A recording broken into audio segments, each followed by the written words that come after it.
un symbole de la combinaison entre le passé et le présent.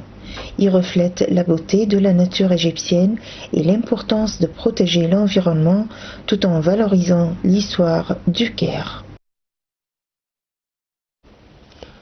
Et de retour avec vous, chers téléspectateurs, pour aborder un sujet un tout petit peu sensible et tellement optimiste pour les Égyptiens de nos jours. L'Égypte prépare l'ouverture et l'inauguration du grand musée égyptien prévu au début du mois de novembre. Et pour aborder ce sujet, mesdames et messieurs, nous avons le plaisir d'accueillir au bout du fil Dr Ola Laoghezi, qui est archéologue. Bonjour. Bonjour. Alors, premièrement, quels sont les principaux préparatifs pour l'inauguration du GEM prévu le 1er novembre 2025, notamment en termes d'aménagement des espaces et de logistique, surtout qu'on parle d'un événement incroyable, un événement qui marquera les esprits du monde entier? Ouais, eh bien, les préparatifs sont en cours actuellement. Pour le musée à l'intérieur et pour toutes les passages qui mènent ou les routes qui mènent vers le musée. Oui. Parce que c'était vraiment un moment historique d'avoir l'ouverture de ce musée qui il montre ou bien représente la culture égyptienne dans toute sa splendeur, surtout qu'il comprend toute la civilisation égyptienne dans un seul musée, ce qui n'est pas courant dans les musées en Europe, étant donné que c'est la civilisation égyptienne dans toute avec surtout la collection de Toutankhamon qui pour la première fois sera exposée entièrement dans ce musée. Oui. Certainement, je suis sûr que les célébrations qui seront faites le jour de l'inauguration auront un grand impact culturel et touristique sur la région. Oui. Quand on parle également de la capacité de ce grand musée égyptien, on parle surtout d'ateliers de restauration d'une technologie incroyable. Si vous pouvez nous parler là-dessus.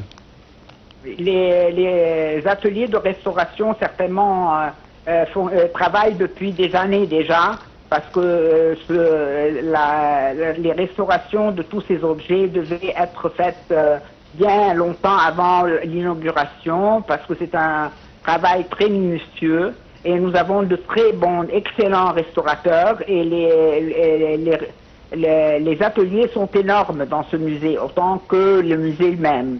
Mais certainement c'est un travail très aride pour tout ce monde-là qui a travaillé pour des années et des années. Oui. On parle également que ce musée peut abriter plus que 100 000 pièces et qu'il est conçu pour être visité selon des thèmes. Si vous pouvez nous élucider là-dessus. Oui, le musée est conçu selon des thèmes premièrement, les thèmes sociaux, religieux, royal, la société égyptienne, les cultes égyptiens et la royauté.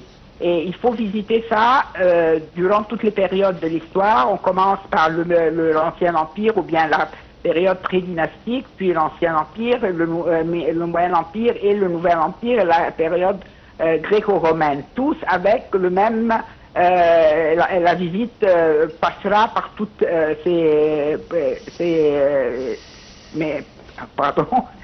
par toutes ces périodes et en même temps par toutes la vie sociale, la vie culturelle, les sujets des thèmes également. Exactement, la royauté. Et aussi, il y a une très bonne salle d'exposition pour un musée pour les enfants. Oui. C'est excellent, vraiment excellent.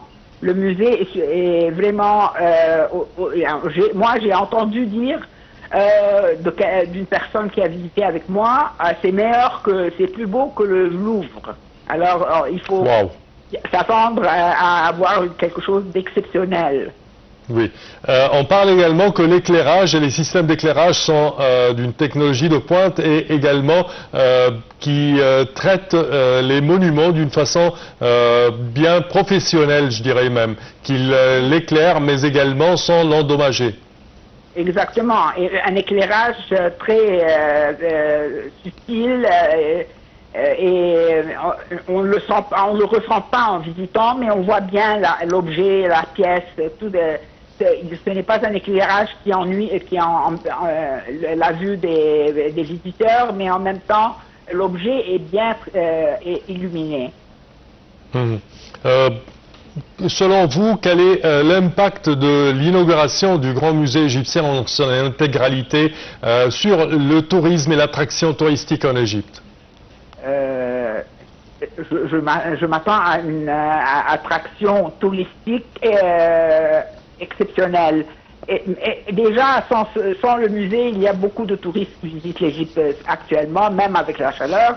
Et avec ce musée-là qui va faire une visite qui comprend le musée et le passage qui mène vers les pyramides et puis la visite des pyramides, c'est une visite de rêve, c'est-à-dire, et je suis sûr que l'impact sera très grand et que le nombre de touristes qui visiteront va doubler ou tripler même.